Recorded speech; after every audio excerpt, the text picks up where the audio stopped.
All right, rocking.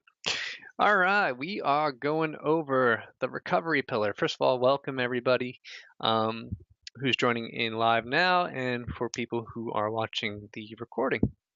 My name is Ryan Popick. I work for Exos, and I run the Fredericksburg Intuit site. Um, Today, we will be discussing sleep and how that directly affects the recovery pillar. Um, if you are part of the Exos Baffle program, sometimes you might realize that it's not the nutrition, it's not the exercise or mindset part that you have wrong or or is your weakest link. It's actually a recovery one, because we live in the mindset that it's always work, work, work, work, work to get the best results. But sometimes taking a break and making sure your recovery pillars intact is the most important part. So and that's why it's Sleep Month. And we are going to go over why sleep is so important. Okay, so common problems that come along with poor sleep or poor sleep cycles. Of course, if you looked at any of the marketing, weight gain is huge for sleep. Your body will not be able to lose weight properly or lose fat tissue properly if it doesn't have the right hormone balances that you get with sleep. Um, Hormonal imbalances in general are huge and a big common problem, especially in women, and why they're not able to lose fat tissue all the way through. Inflammation, it's a direct link to improper sleep. We're going to go over actually how that happens and connect the dots in there all the way through the webinar.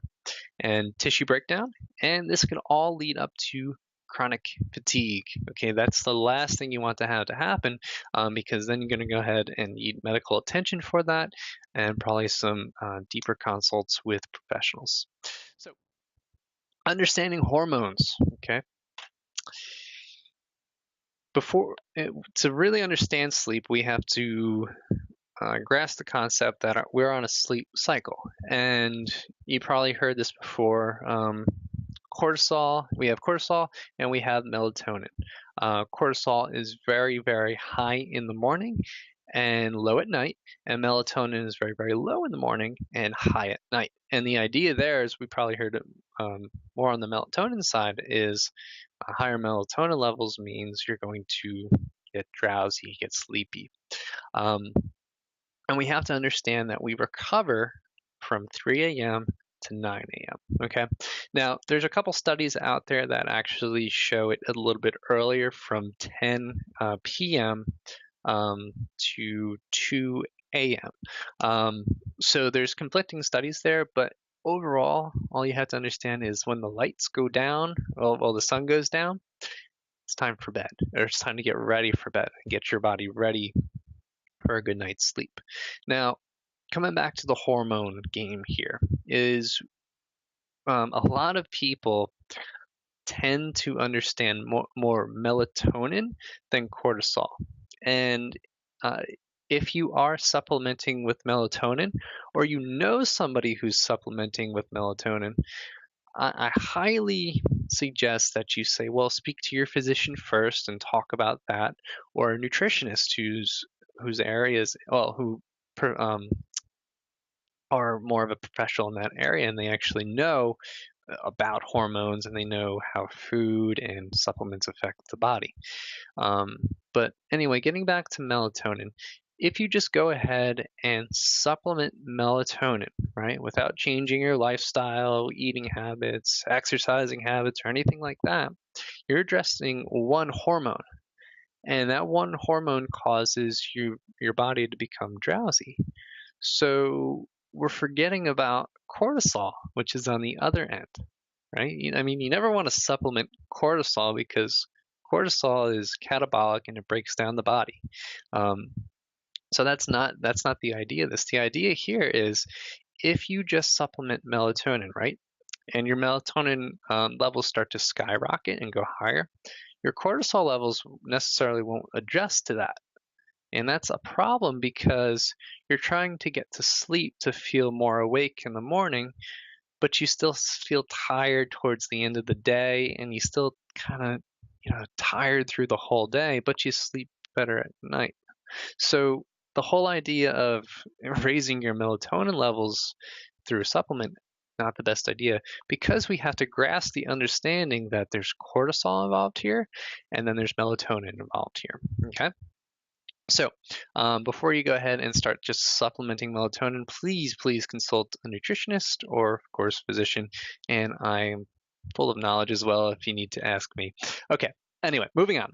Sleep and recovery.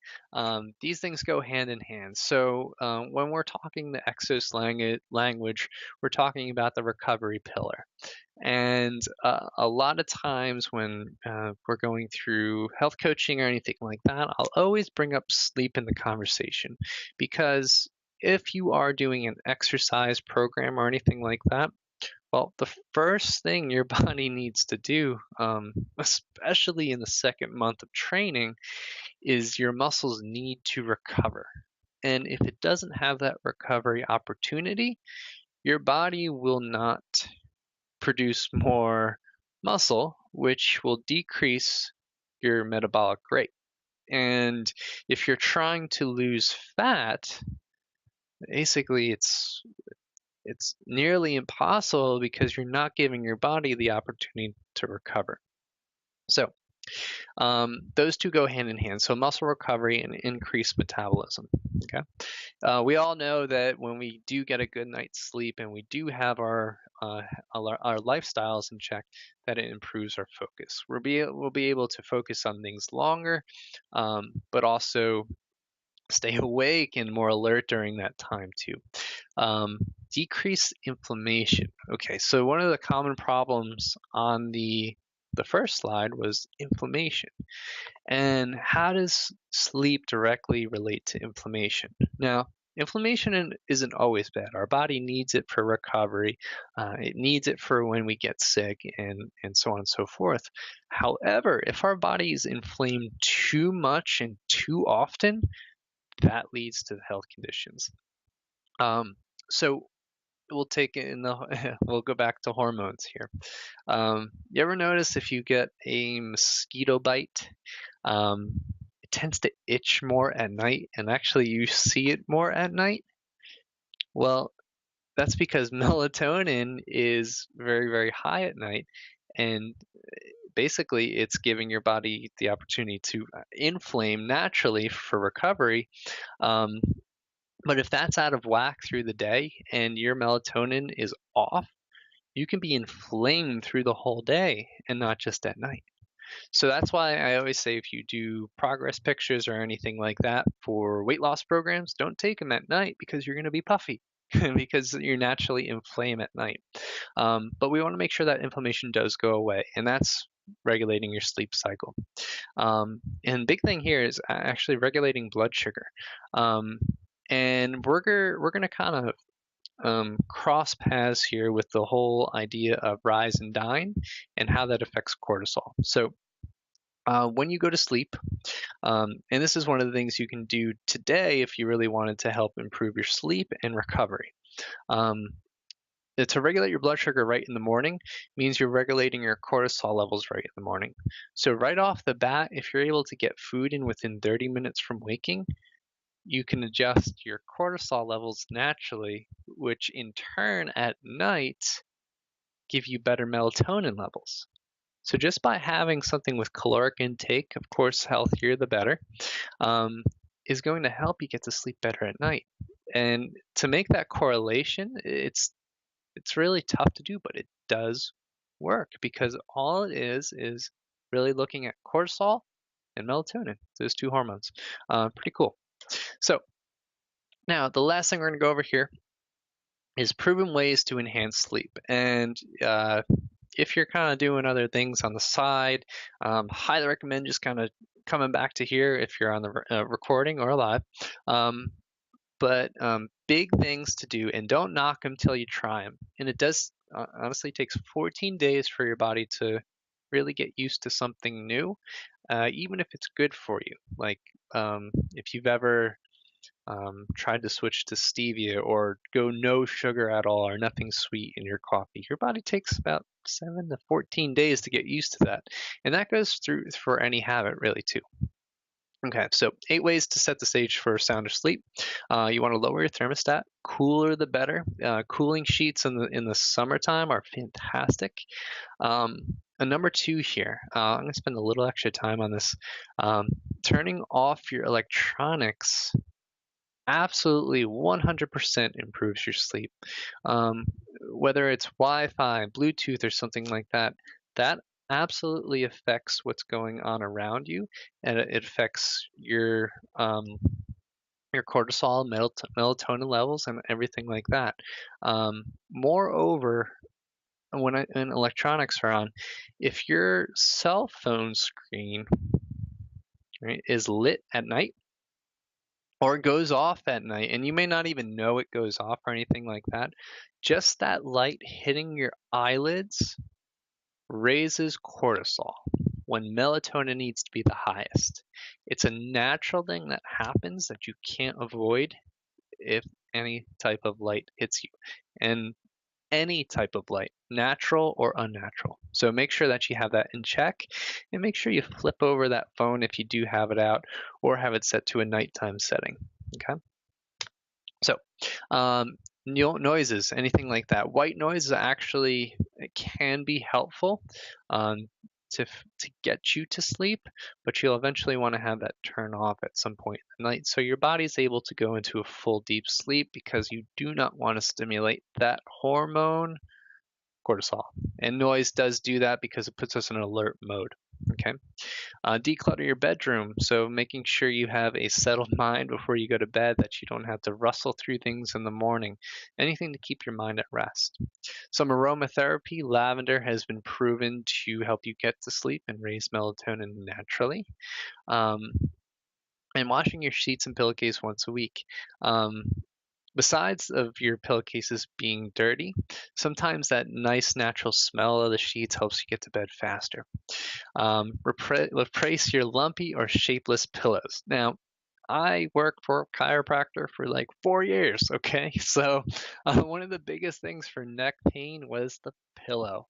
And having that uncomfortable feeling in the neck when you wake up, and that shouldn't happen. So, please, please, just like a mattress, but you can replace a pillow a lot cheaper. If you need to replace it, or manage it a little bit better, make sure you're doing that and you're not waking up with neck pain, because through the night, if you're straining a muscle, guess what it's going to raise? Cortisol. And we don't want that to happen at night. Now, cotton pajamas and sheets, kind of like we said before, especially something that's breathable in the summertime, really, really does help keep that cool us down. Now, foods for sleep.